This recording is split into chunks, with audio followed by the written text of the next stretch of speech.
We're almost there. Oh my goodness. Yeah.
And there was one on, you already finished the ACF report. No, that's good. I did see that one, like that. Yeah. Yeah, that's, not. But that's important, that they're still going to be correct. They have to be tracking that. But that's one of them, looking at that program,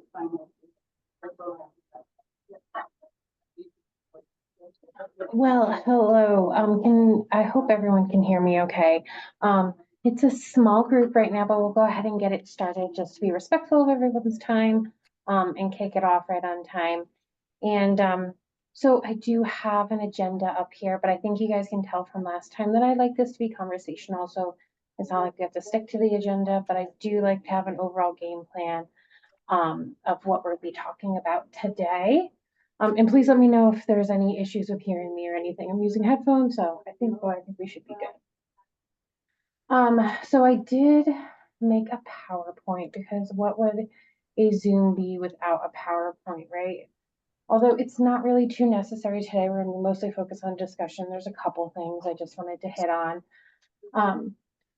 So this is our second round of small group meetings, and then this is group G. So we've had the 6 other groups earlier this week. And just remember that everyone's here for the right reasons. So be positive and respectful of everyone's opinions. One question that I got in every single group was, what are the chances that the legislature is actually going to look at education funding?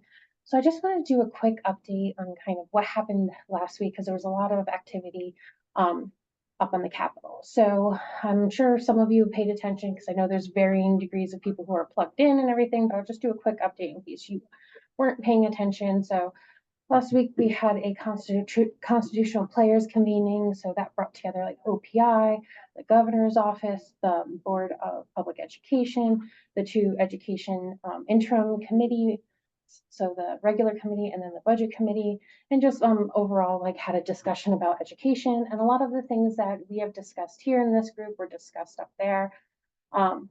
We also had the 2 interim committee hearings that week. Both of those 2 committees had hearings, also discussed a lot of the issues that we discussed, including teacher retention. And then Ledge Days was also last week. So those were 2 days where they brought up the legislators from across the state. So it wasn't just the legislators that are on the education committee. They had little like breakout sessions discussing policy areas that they're looking at for next session. And 2 of those breakout sessions were just about education funding. So I guess I just wanted to do that update because a lot of people were like, are they really looking at it? And I would say, yes, everyone's really talking about it. And a lot of the issues that we talked about were echoed up there. So I think that's good news that there is a lot of attention around this issue, and talking about all these policy areas. I think it will be a hope for a positive outcome.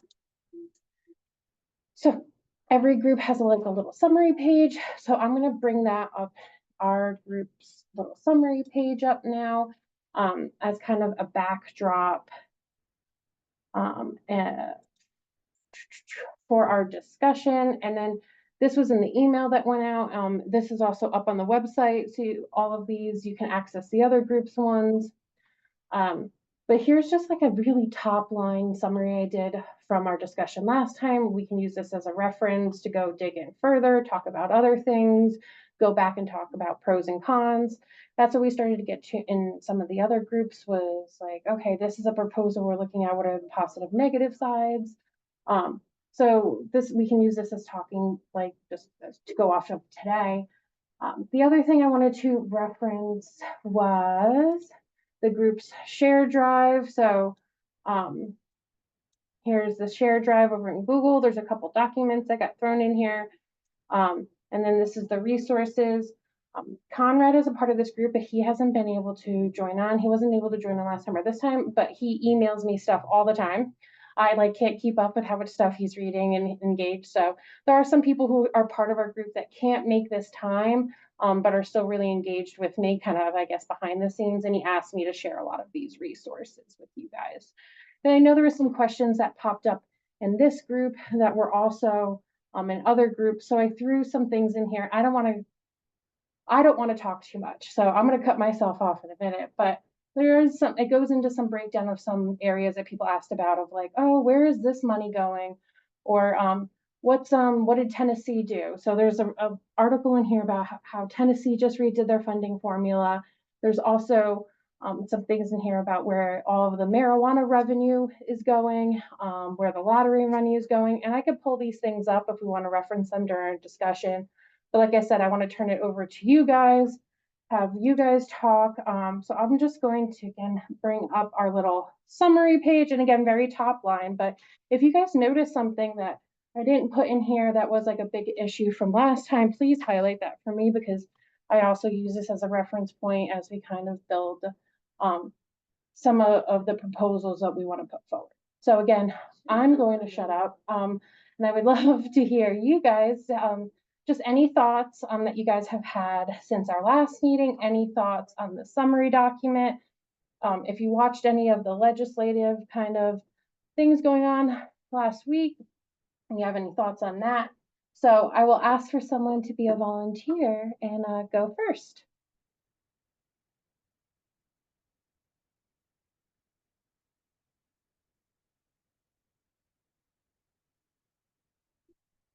Well, Dean, no offense, but your camera is at the top of my screen. So I'm going to call on you. And I'm sorry to put you on the hot spot, but I did go over a lot of stuff.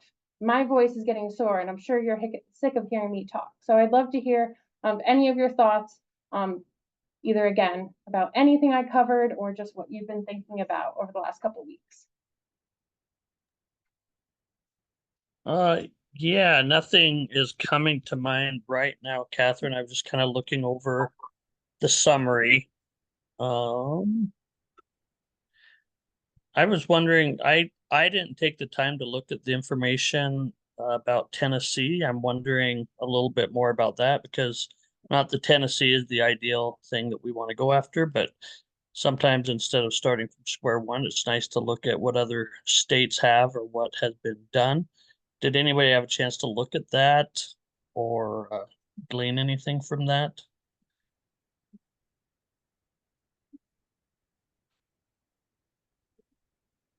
Well, I'm not an expert by any means, but there's some things that kind of mirror what Montana does or what a lot of states do of how they, they tier different funding, or they have extra funding going for special ed or at-risk students. But as we know from our budget formula, their budget formula is complicated too. But I do think it's good to look at other states. And I'll just pull like one of the topics out of here because it was a big topic across all of the groups. It was such a big topic that there's a group dedicated to it, and it was a topic discussed up at the legislature. So teacher recruitment and retention. So one of the things I wanted to highlight and hopefully also start a conversation or just dig in more, because we did talk about this last time, was OPI presented this document during one of the hearings, and some of the stats on it I think are really enlightening. about teacher retention. Besides, obviously, salary is a big issue that we're all talking about, but also these other factors are play into why teachers end up leaving the teaching profession. So working conditions, lack of mentorship, high workload, stress, lack of preparation. But another stat that I think is really important to point out is how many first year or new teachers overall that we're losing. So over 30% of first year teachers experience turnover, and 27% of teachers with 2 to 5 years experience turnover.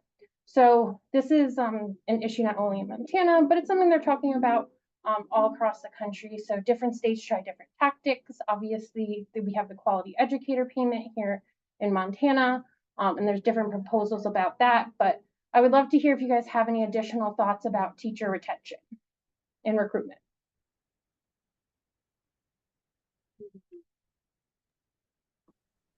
Well, I just want to put out there just quickly that I think that, obviously with teacher retention and recruitment, salary is a factor. I mean, that's always going to be an issue. But I think that there are also a lot of, there's a lot of sort of cultural factors that are contributing to that. The number of professionals that are leaving the, teaching, there's a lot of things going on in our society, and a lot of things that can be done to,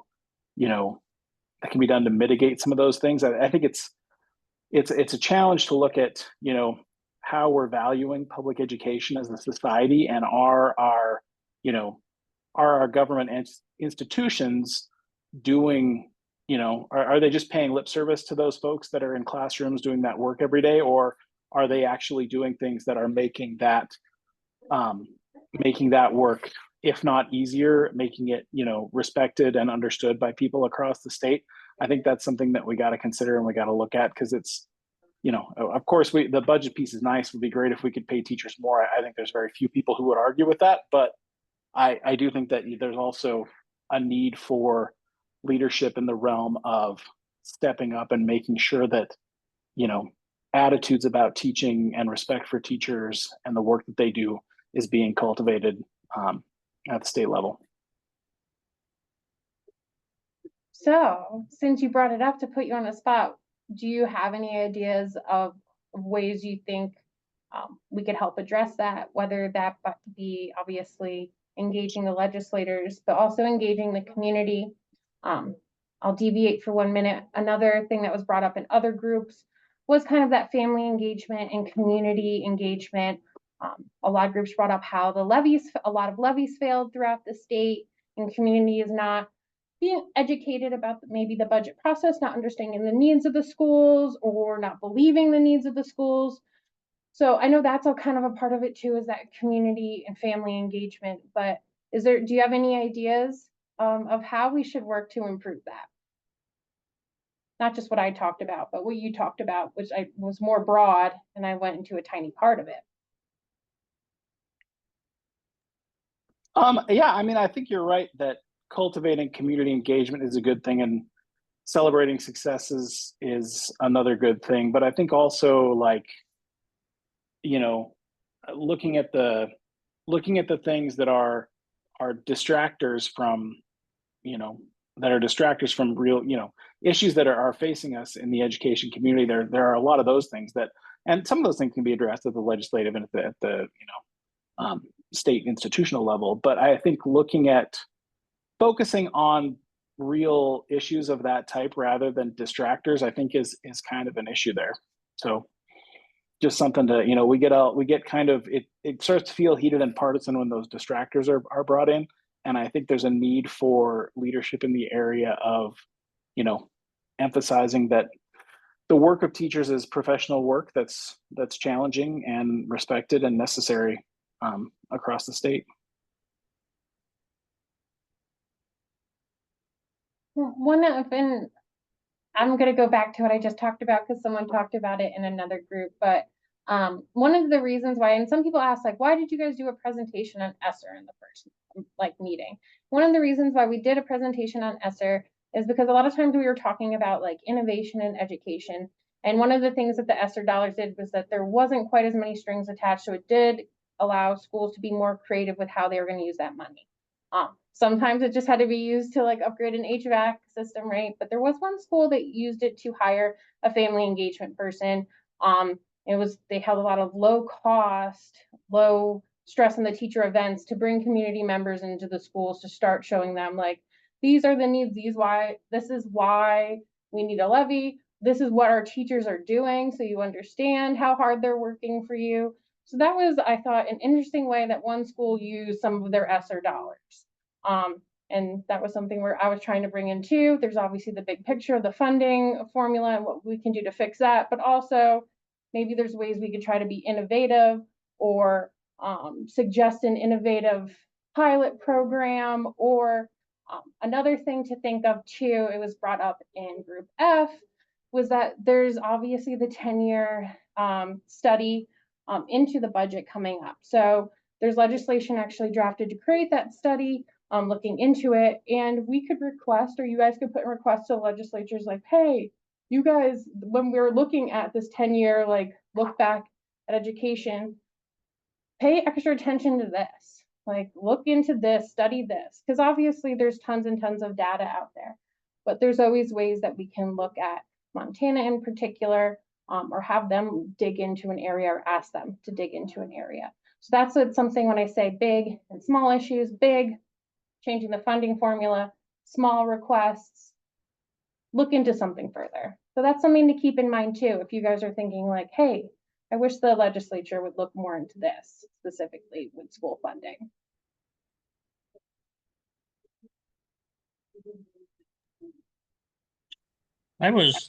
As we were just talking there, that data that you put up that showed how many teachers are leaving the profession in the first 5 years, basically.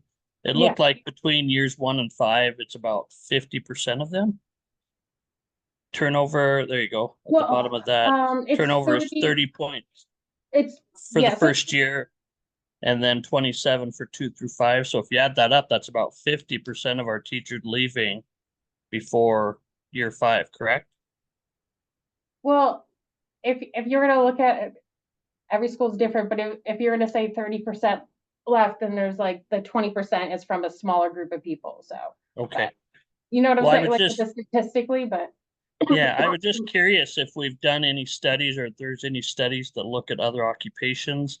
Like I was just doing a quick Google search for nurses because I know nurses also have a high turnover rate, like 73% in that amount of time turnover versus the 50 there. And a nurse, it looks like the average career length for most people in a job is 4 to 5 years. Are we looking at job versus career? Maybe we need to be looking at how we incentivize people longevity wise. I know that we have teachers retirement, but maybe we need to be looking in our budgeting how we can incentivize people for working longer as educators. Might be some out of the box thinking to do there. If we're trying to encourage people to stay longer, then maybe there needs to be more than just TRS. Maybe we need to be looking at some other incentives there. well, and I think what you talked about too, besides incentives, it comes back to these 5 things too. So a lot of these things go back to not just the newer teachers. I'm sorry, I know the graphic's a little bit blurry, but poor working conditions, lack of mentorship and support, high workload, stress, lack of preparation. So all of those things feed into it too, which I actually think a lot of these things all tie into like the working conditions, your working environment, your workload also feeds into how you feel at your job. And one thing I think was interesting, and it's anecdotal, but for the mentorship program, that's a partnership with OPI. So you have the, I apologize, I have a tickle in my throat today. But besides the new teachers coming in, that mentorship, that it's really meaningful for them to feel prepared when they go into the classroom and build relationships within that community. But we've also heard from the teacher leaders who are mentoring those that they gain a lot out of mentorship. And it's actually, there was one teacher who specifically said, I decided to stay longer in the field because it made me excited again. So there's the mentorship aspect of having that communal feeling. And I think this is something the rural group brought up. especially if you have smaller school, you only have a handful of people working in that school. It's really hard to feel like you have that support, that person to talk to at the end of the day. So maybe helping build those mentorships between schools as well. But that's something, anecdotal and small, but I do think the working conditions also play a lot into the longevity of someone's career.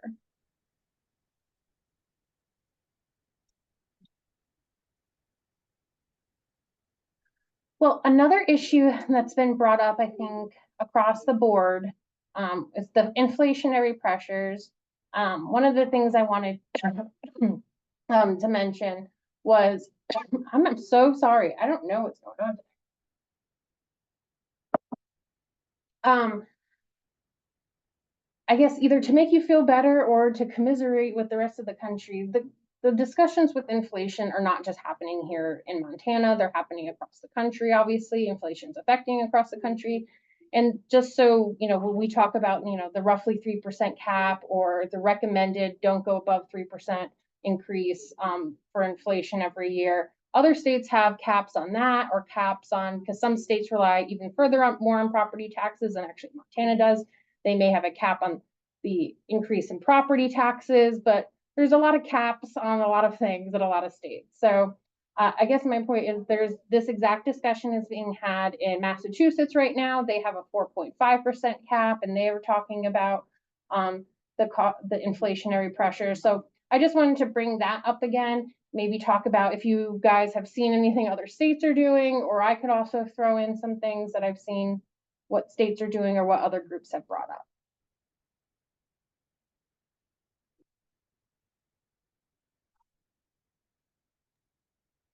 One thing that might be nice from a school budgeting perspective, and I know other states have done this, I know they did it in Michigan, would be to, think about like per student allotments for specific things that we currently have to levy for. So safety and security is a really good example. Safety and security is something that we can levy for that's allowed by legislation, but in the situation that we're currently in with property taxes, that's going to be really tough for a lot of districts to do, even if your tax base is fairly supportive. There's just sort of sentiment that's not supporting that right now. So it would be really nice if, I think we can all sort of generally agree that safety and security is an expense that's impacting school district budgeting. It is something that you have to budget for. You have to budget for staff components of it. You have to budget for infrastructure components of it. It is a significant budgeting component. And so it would be nice if legislatively we could, do something. I think Michigan said, we're gonna do a flat amount per student. So it's going to be, $360 per student per year. You've got to spend it on safety and security. These are the approved types of safety and security expenses that you can make. So, but it has to be spent on those kind of things. And so I think that would be sort of a creative. We've not done that. It all sort of has to come from your general fund, or you got to impact your tax base with it. So technology actually could work that way too. I know Maine did something with technology that's kind of like that a long time ago, but it's something we could look at, that way too. If we just said, okay, at the state level, in addition to whatever we're doing for general fund, we're going to use a massive state contract, and we're going to purchase all the student devices. So every student in every district gets this device. That's your device. You still manage it at your local level and do those things at your district. But if we did that at the state level, sort of creatively, rather than just sort of lumping it all into you got to take it out of your general fund, it would help relieve some of those other budgetary categories that we all have to focus on. Because it's like you don't really have any choice. You end up cutting some of those things or having really difficult conversations about some of those things because your general fund is your only option for your staffing expenses. So it makes it tough. And I think there are examples in other states, Michigan and Maine, I said, but there's others that have done similar things, but there's examples of ways to do that are out. It doesn't require you to completely revamp your funding formula. Not that we shouldn't do that, because I really believe we should, but it does give you opportunities for doing that sort of and building support for that outside of your existing funding formula. Well, we do have one program that's like that already in Montana, the Indian Education for All. So each school gets that chunk of money specifically to provide Indian education. They have to report, and they've kind of upgraded the reporting requirements in the past session. But They have to report how they use that money to provide Indian education to their students. So that is something that's already done in Montana. Obviously different funding than going towards than what you're talking about. But something that, you know, could be proposed, right? Mirror that, how that program works, but use it for X, Y, and Z, what you want to fund. Well, and speaking of the funding formula, something that was also discussed in all of the groups, but was also discussed on up during the legislature. So I'd be remiss if I didn't bring it up, since again, it was brought up by different individuals. There is a proposal out there by some of the school organizations, and it was talked a little bit about by Lance Melton last week, but it was talking about and we talked about it too, the A and B funding formula, but I'm simplifying something that's a little bit more complicated. I'm doing my best to do it in 2 sentences, but basically putting higher emphasis on payments towards for the teacher. So like basically increasing the quality educator payment for every single teacher, and then decreasing the weight that's used for the A and B. There's also some changes for like how the taxing and levy districts are established in there. But that proposal is out there. But no, I didn't go into a lot of the details. But what do you guys think about something like that?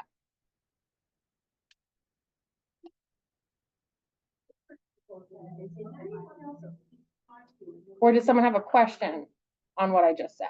Did it make sense what I said? Because I think, Dean, you talked about something kind of like that last time, if I recall. Yeah. Yeah, I think because you do have to have a teacher in a classroom, regardless if you have 10 students or 20 students, you still have to have a teacher in that classroom. So I think the more that we can tie it around the required expenses that we have for those teachers, the better. But Brenda, you haven't talked tonight. You usually have some things to say, or Mike. What are you guys thinking? I know it's the beginning of summer, and a lot of people shot me notes that they had plans and all the crazy stuff. So I know it's summer, it's hot out. So I appreciate everyone joining. But don't make me talk too much. I'm already losing my voice a little. Since you want me to talk, Dean.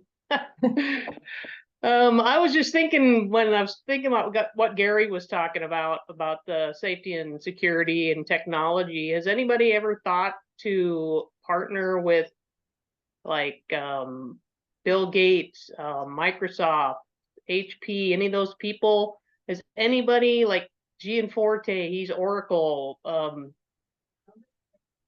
this is thinking outside the box. I think all devices for schools should be free and be provided by these companies. Since we're, you know, are we partnershiping with businesses and that can provide these services and devices and things for students, because ultimately they're going to go out into the workforce and be using those devices and they need to be proficient in them. There's got to be a way that they can give them to the schools free, get some sort of tax incentive for doing that, because basically schools are tax-free entities. You know, I don't know. That's just something that came to my head when Gary was talking about devices, and just coming out of COVID, that was a absolute nightmare with Chromebooks.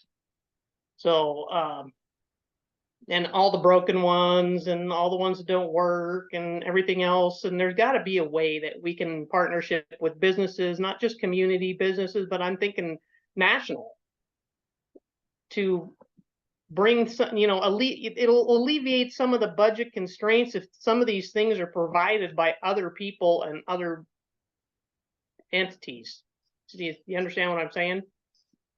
Yeah, and it was actually brought up in another group, not exactly in the technology realm, but that makes sense to expand about what someone was talking about, was trying to leverage companies, leverage volunteers, leverage donations. How can we do that? And obviously that's not a cure-all to the bigger problem, but all these little pieces like fit together to make the puzzle, right? So that was something that another group brought up of how you leverage that more.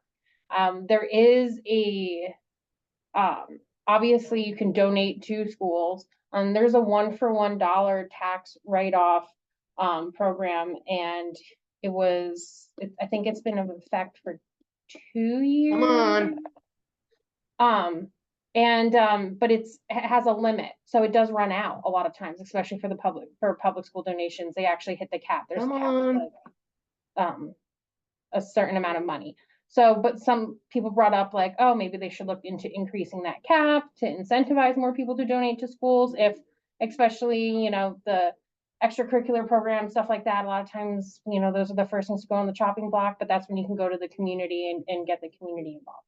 Not a silver bullet to the larger problem, but I think talking about how we can leverage it's again, community engagement. It all feeds into the community engagement piece. And I think that helps build up those connections that we talked about that are a little loose.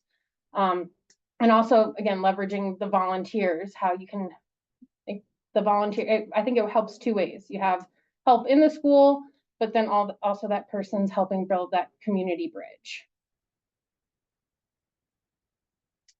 And Brenda's having wind. I understand it was very windy and crazy weather here in Helena last night. A little bit better today. Sunny now. I know, again, it's a small, tiny thing, but since I mentioned it, does anyone have any thoughts about how to leverage volunteers in the community more or encourage that?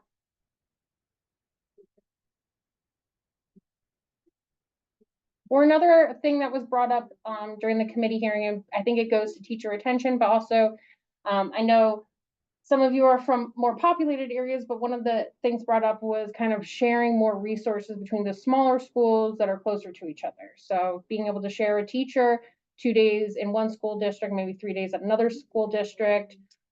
I didn't grow up in Montana, but growing up, that's actually how my school was able to have a music program. We shared our music teacher with the school district next door because it was close. So that was something they talked about too, was trying to incentivize and leverage that. That made sense to me, especially in the more specialized subjects, to be able to have that in small rural schools that, again, are close and not 200 miles apart, but reasonable. Any thoughts about any of those things?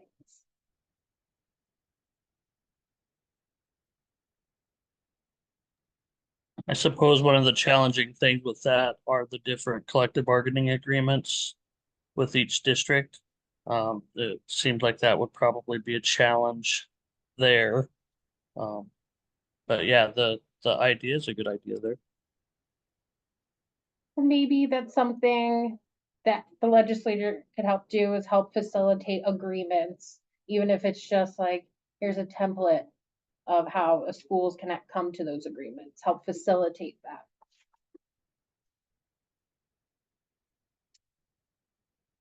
Okay, you guys are a very quiet group today. I know it's a Thursday and I know it's summer. To kind of come back to some of the, we've talked a lot about the costs of things, but people were very interested in also like where the revenue, where does the money come from to fund schools, and also where can we find other possible revenue sources? And I know there's a surplus right now, but another group, it's about sustainability, right? So there's not always surpluses. We're not always in a position where the state government has a lot of money, but how can we diversify or look at other funding or revenue sources for education or tweak certain things? So that's why people are interested in where the marijuana money goes or where the lottery money goes. Or here, I have another, it's a good example of a funding source of, again, another piece of the puzzle. So the trust lands, there's about a little over 5 million acres of trust lands that are managed by the land board. And then the money that is raised from those lands, from leases or everything like that, goes back to fund schools. This is from fiscal year 2023, so year outdated, but still gives us a good picture.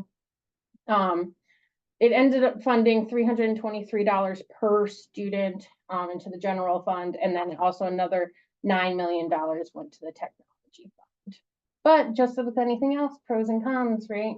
So revenue goes up and down. fiscal year 2023 was a better year than other years. So it's just something to think about or to contemplate, how you guys see making sure that education funding is sustainable going forward, and where that revenue should come from. Since levies didn't pass, and since, you know, we're all feeling the burn of property taxes, where should we look?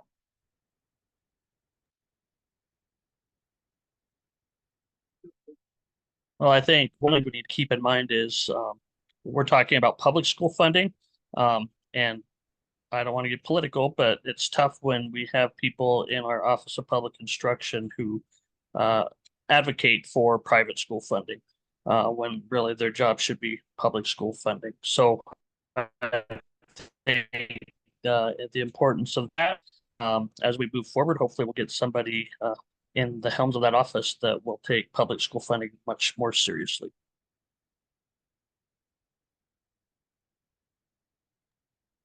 I'm totally going to agree with that, Dean. I appreciate you putting that out there. And I do, I mean, I also think that it's like, with a lot of those, like with that tax deduction, I mean, I could be wrong on this, but my impression of that tax deduction is that you mentioned earlier, Katie, is that it's that we hit that cap pretty quickly because of large donations that are made to private schools. That's why we hit that cap so fast. I don't think it's massive donations that people are making to public schools that are getting to the stated legislative cap on that tax. I think that's what happens with those generally.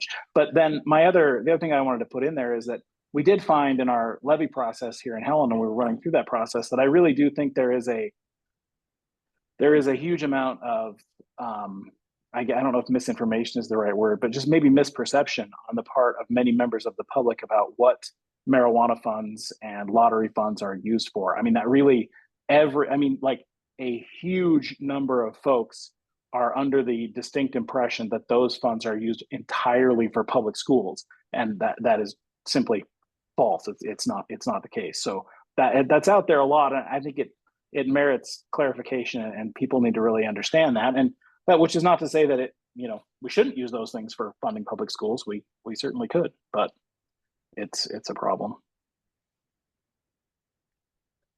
Katie, I know I said I didn't have a microphone, Sure. but I'm in a different place now. Can you hear me? Yes, we can. Okay, fantastic. I just wanted to echo, this is Jamie. I'm a parent from Great Falls. So those innovation funds, the tax funds, actually the public schools did tap out super fast. Just like there's a public pool of money and then there's a private pool of money. And the public schools actually have blown people away with how quickly we've tapped those out both years. And I can speak to that just because Great Falls hit our cap like really fast this year, but it did take, frankly, a whole community effort to have folks ready to do it. And so, Kate, I just wanted to circle back for just a second to that question of volunteers and leveraging community support. I'm all in. I'm actually a huge community supporter of public education, but I feel like the number of folks that we have that fully grasp school funding in each of our communities, large or small, is really small.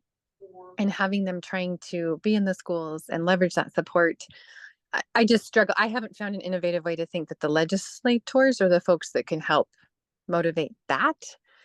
I would be much more inclined to see them focused on looking at those different revenue streams that wouldn't be a marijuana or a lottery per se that is promised, and then it changes gears in a few years, like having a true funding stream where things would go into the general fund, like try to keep it simpler. I think we talked about this last time too, but find revenue streams that would be simple and straightforward, that say this much allocation is going to schools because this is why, and try to simplify what we're doing, if that makes any sense at all. Those innovation funds are great on one hand, but they have to be used for innovation. So once again, you can maybe try to supplant it carefully for your general fund. But I know here in Great Falls, we're looking at creative, innovative approaches with that. That's what the donors expect you to do, which is fantastic. Other than you then have to sustain those somehow, and your general fund still has to be filled. So the last thing, and then I'll be quiet, is I would love to see maybe OPI or somehow in partnership with our community groups. I would love to see us create something to speak to that point of, like, people don't understand where the marijuana dollar goes. They don't understand where the lottery goes. Creating like some short snippet videos or something that really speak to our public at this point in time that people really would listen to, not a report. They're not going to come to a meeting, but something we could share and send out that would help that general public just catch a glimpse of what we're really up against and where it really works. I would love to see some folks work on that. I think that would get us further in people understanding than some other things might. We do have some videos, but they are dry. I would admit that they're long and they're dry. But I understand what you're saying. I did, just so you guys are aware, this graph is a little outdated. But this is where the lottery dollars go historically. So there are, and this is a 2-page document, so it's not heavy. So if you like, it was put together by the legislature a couple years ago, but if it's an easy document to look at. So if people are like, oh, it's like you can look at this graph and it breaks it down exactly how it works out. I apologize. I keep coughing. I feel so bad. And also, so this document is in the share drive. And so like if you want to share it with anyone else, there's also stuff on marijuana. I put that presentation that shows where the trust land money comes from, or how it's an easy presentation. I know it's not like glitzy video, but this one's really easy. It's like top line stuff for people to look at. So there are some resources out there, but I understand it. It's dry. It is a dry topic though, I suppose too. So it is hard to jazz up numbers. That's always a hard time. But a lot of that stuff we were talking about of just helping people understand where the revenue sources come from, a lot of that stuff. And not that I'm gonna give a shout out to the Montana Free Press. I would say the best digestible summary of how funding in Montana school works is this article. It's a little bit long. I don't know if anyone has seen this article. It's also, it doesn't have a paywall either, so you can send it around. That's in there, but it breaks it down like as a lunch plate, and it's like, I think it's a really good way for someone who like doesn't really understand anything at all to get a good base knowledge without having to have a degree in economics. So I know that it doesn't solve any of the things you said, but at this exact moment, this is a really good 5-10 minute read for people who are looking to learn more. Not an endorsement from OPI, just an endorsement for me. I point people to that article a lot.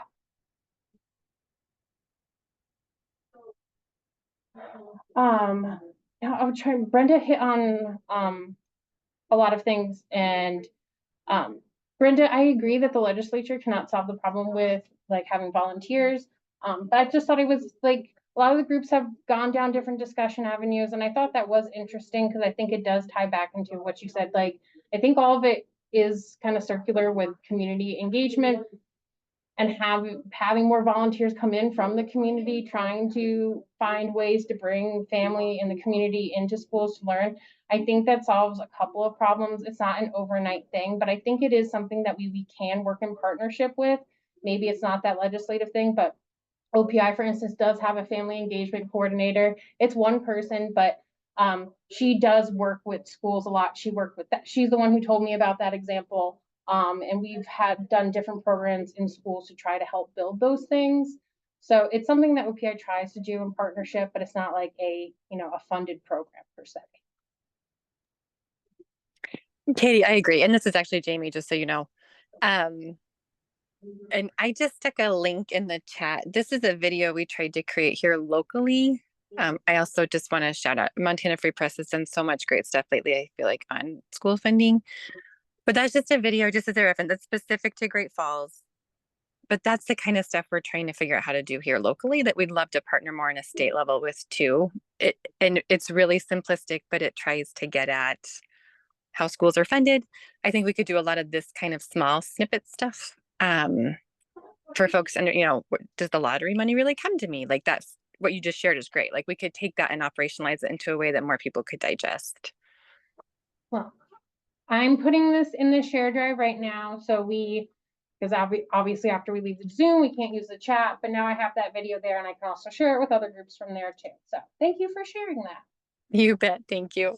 And again, it's just for Great Falls, obviously, but that's the kind of stuff that I would love to partner with other folks. If this is anybody's jam, like we would love to visit with you. We do have some community members that are volunteers trying to do more stuff like this, and we'd love to hear from other groups trying it too. I know something that's been, oh, sorry, go ahead. You were about to say something, Dean. I just had an idea of another funding stream. I think that we should have something called PAT, P-A-T, political ad tax. I think for every political ad on TV or anywhere, I think there should be a tax on it, and that should all go to education. Just thinking outside of the box again. I haven't heard that one before. That's a new one. So if I had Some a gold election star, cycles you'd get a gold you do star really today. well. You could even go a little further and charge for use of certain words if you wanted to take that to the next level. You could really amplify your tax collection with something like that. Jamie, I wanted to pipe in and just add that that video is great. I've actually had seen that before, and I think you're right about needing to be together as a state community, as a community of people who are interested in education. All of that work is really critically important. It's like that, this isn't just a Great Falls issue. It isn't just a Helena issue. It isn't just it isn't just a AA schools issue. It's something that's impacting all of us, and it's a priority for everybody across the state. And the more of us that are talking about that and that are involved in this process, the higher the likelihood that, there will be changes in some of the challenges that we're facing. And that applies to challenges that we're facing in getting people to volunteer, getting legislative changes that affect our funding, getting levies passed. It's a broad scheme. So I appreciate your work in that sector. It's good stuff. I find it fun, but finding those people that find it fun, we've got to all work together. We appreciate working with those partners in Helena too. You guys are great. And Jamie, if you wouldn't mind, I'd love to also introduce you to our family engagement specialist, because I think she works on a bunch of different projects all over the place. So I don't want to put her in one vein, but it sounds like you guys would have at least a good discussion. I would love to visit with that person. That would be fantastic. Her name's Kira. She's actually, on her free time, she's a part of another group. She's up on the High Line. Okay. But she's a part of another group. So I'll make sure to connect you guys. Because in her spare time, she joins this group with me. So she's as enthusiastic as you are. Okay. No, that is great. I'm sitting in my car at a soccer game. So we are all multitasking here in all the best ways. So yes.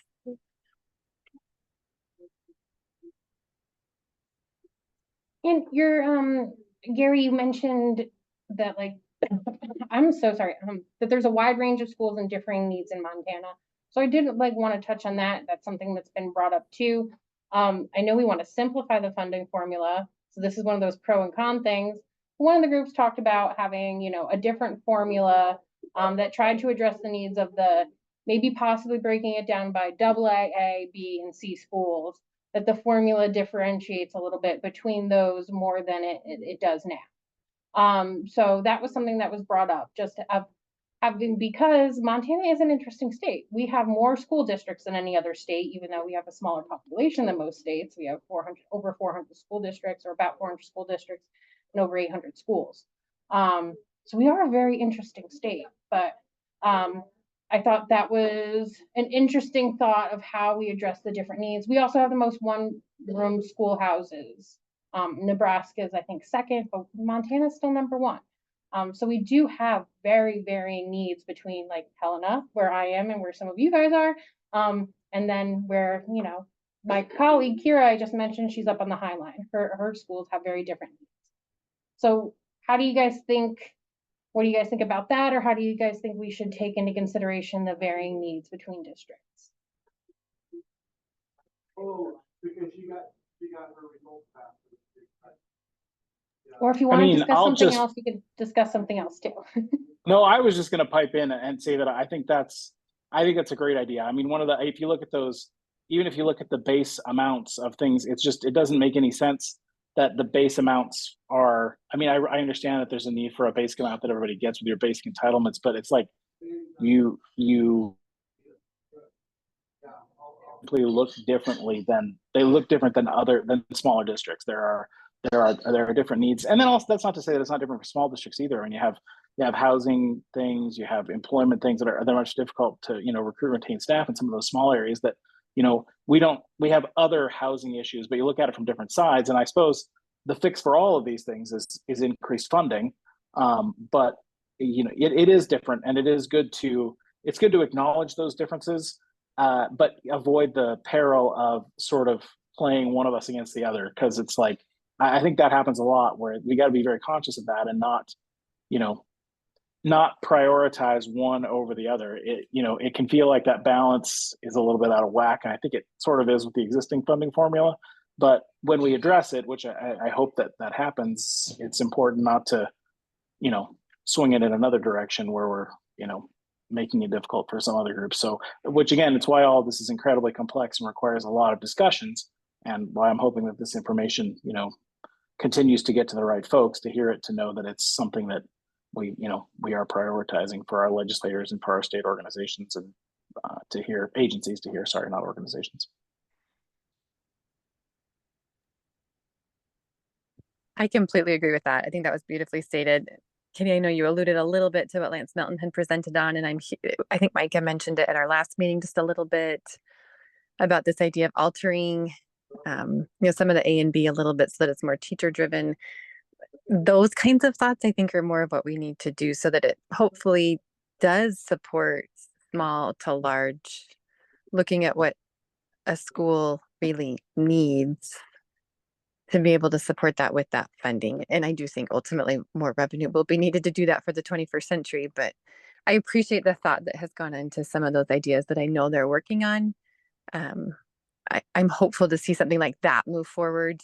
And then perhaps we can look at that same kind of model again with, if you do have a higher, an area where housing is more expensive, maybe there'll be a little bit of ways that they can tweak that again and add that on. Or if you're in a district that has so many students and you do need some extracurricular support in this, I'm hoping this way of looking at, like, not throwing the entire funding formula out, but being able to truly tweak it based on 21st century needs across the lens, having these ongoing conversations, I'm hopeful will lead us to some positive change. Your mention of housing is very appropriate. Also brought up the cost of housing, just the cost of living. It is something that's been brought up across of creative ways to do that. Either obviously salary, but some of the discussions have talked about what other states have done, whether it be housing kind of vouchers, or housing that's built specifically for teachers, or housing that's built specifically for public servants. So I think there was a state that included, I think it was in Colorado, there was a community that included like firefighters and nurses and stuff into that housing eligibility as well. But there were some creative ideas of talking about how to address the housing issue on top of, like, obviously the overall just salary and healthcare costs and everything as well. We go back to this proposed funding formula for just a second that's being kicked around. I'm trying to, I do this like every day. And so I really appreciate all the feedback, and I don't want to jump in and stymie the creativity. So I appreciate that. I think we need to be careful as we talk about moving the funding formula from an enrollment basis to a teacher funding basis. And the reason I say that is I look at Helena and I look at Missoula, and yesterday in the paper, Laurel was in the paper for having to reduce a number of staff because of budget cuts. If we start tying the funding to the teachers to a significant degree, those cuts are going to have to be a whole lot more. If Laurel, for example, has to cut 14 FTE out of their budget, and in doing so, they're also going to lose $500,000 worth of funding, they're not going to make progress by cutting 14 teachers. They're going to have to cut a whole lot more when times get tight. If funding increases to any significant degree in our general funds, which is, I think, what we're talking about, a lot of that's going to go towards teacher recruitment and retention, and justifiably should. That's where our challenges are. That's our core purpose, and that's where our funding should be concentrated. But at the same time, if we provide funding based on quantity of teachers, that prevents us from being able to, they're not a variable anymore within the budget. You take some out and the funding associated with them goes away, and you haven't made any significant strides to help them. We also, I think we need to be careful. I've heard in the conversation talks about, you know, the state should fund technology or safety, and I think we should just be careful, because they do fund those things right now currently, perhaps not to the degree that we want them to, but they do fund each one of those things individually right now. So I think we should be aware of those funding sources, and I think we should be grateful for them. Obviously, I'm not saying that they're enough. There's probably never enough money to make us all happy in any of our businesses, whether it's a public or private entity. There's never enough money to go around. The complication thing I see on here, there's just some misunderstandings with this. The whole second to bottom line, get rid of the use it or lose it.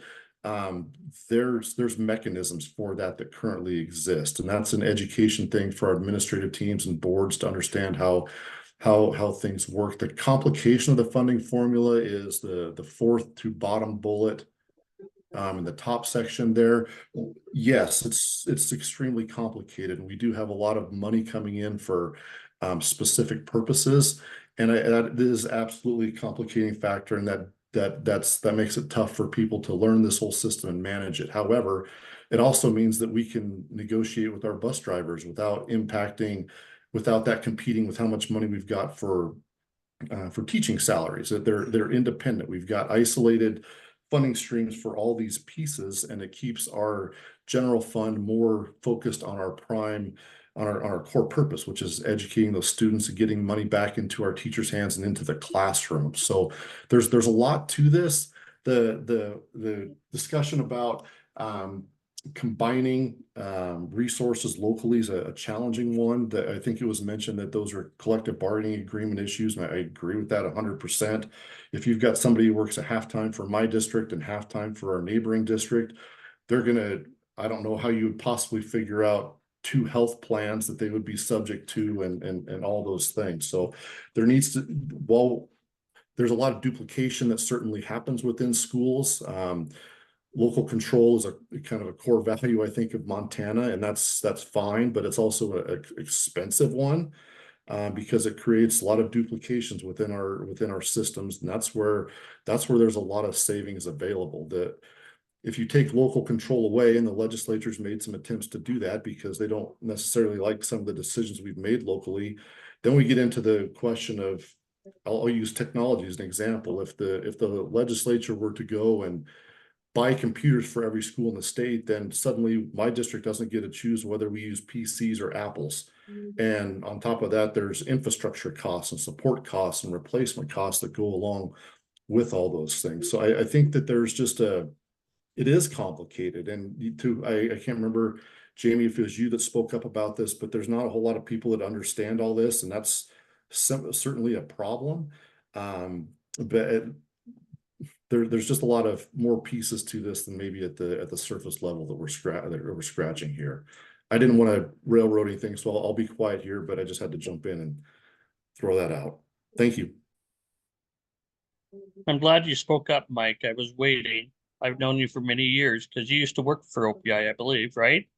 Yeah, and you are one of the few people that understands the funding formula. I remember learning a lot from you when I was a school administrator.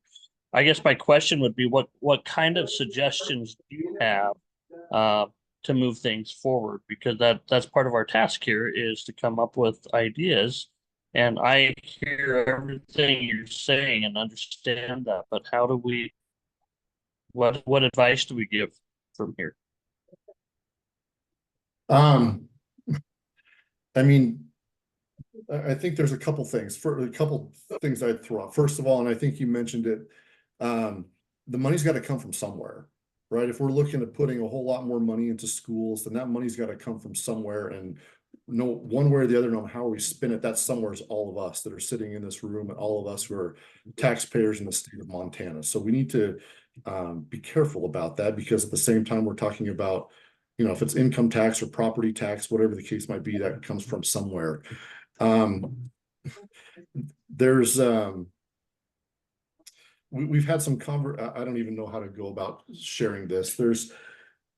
There is a lot of duplication within our system here, and I'll say that again. We've got some districts that border Bozeman, small districts. Their kids actually are going to wind up in a Bozeman high school.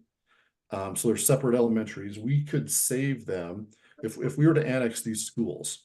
We would reduce a lot of the duplication that happens at the administrative level. The taxpayers, I've done the math on it. Like taxpayers, I can demonstrate examples where taxpayers would get $1,500 a year property tax relief because they're part of the Bozeman district and not a part of XYZ smaller district. And then most of the employees, most of them would be kept, and they'd get raises too because Bozeman pays higher than them. Annexation and consolidation is a really touchy subject in this state, and I think rightfully so. There's a lot of identity tied up in schools, and especially as you get to places where there's a little bit more rural than Bozeman, and a little more rural than Great Falls or Helena. That's the community's identity. So there's a left brain argument to consolidation and annexation that's very true. And there's also a right brain argument, identity, community, cohesion, community identity, I guess, for lack of a better word, also very real, that we need to be sensitive to. I'm not saying that it's the right answer or the wrong answer. I don't think people understand their options. I don't think they know that they have choices. And I think those conversations should be had. To whatever outcome they end up happening, that's fine. But I think if the community conversation, if it was to be known and understood and discussed, I'd feel a lot better about things. Well, Mike, if it makes you feel any better, I also thought that was a third rail, but other groups brought up consolidation. And surprisingly enough, like the rural group was the first one to bring up consolidation. So they talked about it too. The identity in the community, it's tough, but they also talked about the importance of looking at it. Wyoming did consolidation, I know, years back, and I do believe there was a study done on Montana consolidation, but it was like decades ago, if I recall correctly. And there's just a huge difference between all the consolidation. I think Dutton Brady is the last one I went through when I was at OPI. And you got two communities who are just, I don't know, 10, 15 miles down the road, each has their own identity. And that's a totally different issue than consolidation and annexation in metropolitan areas like mine, where these schools are just a couple stoplights away. They're different conversations, and they need to be maybe kept separate or handled differently, but at the same time, they need to happen, because and it happens with teachers. We don't find teachers, we don't find business managers like myself. Superintendents are hard to hire. Everybody's exiting this industry, and for our own benefit, we need to take a look at that and using the resources we have more efficiently. Well, Mike, sobering point of view, but it's needed. I truly mean that. I truly mean that, because we do need to always ground ourselves in reality. We can talk about how we want things to look, but like you said, the reality is it costs money. The money has to come from somewhere. So it is important that always grounds us. But we have come up to an hour of being on here. I again appreciate everyone taking time out of their personal time to join us. I'm going to do another summary thing, a little bit more robust, to start to build kind of buckets of what we're looking at for the white paper. And one thing I just want to reiterate, the white paper isn't everyone agrees with this one issue. What we're putting together is just the community thoughts. So there's probably going to be things in there you agree with and probably things you disagree with, but it's really just consolidating how the community feels, how all of you guys feel, into an area, and hopefully putting like address concerns and possibly pass forward, big or small, and things to also consider and look at, like you said, looking at consolidation, and not have that be a dirty word in how we look at it, like you said. But in the meantime, please, Like I mentioned, there's another gentleman who's a part of this group who can't join on at this time, but he sends me stuff all the time. So please feel free to send me things in your off time, any thoughts to include in our notes or anything like that.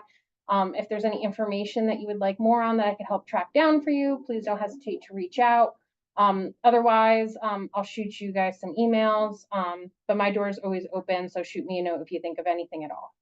But thank you again, and then please enjoy the rest of your night, and I'll see you guys in July. Thank you. Katie.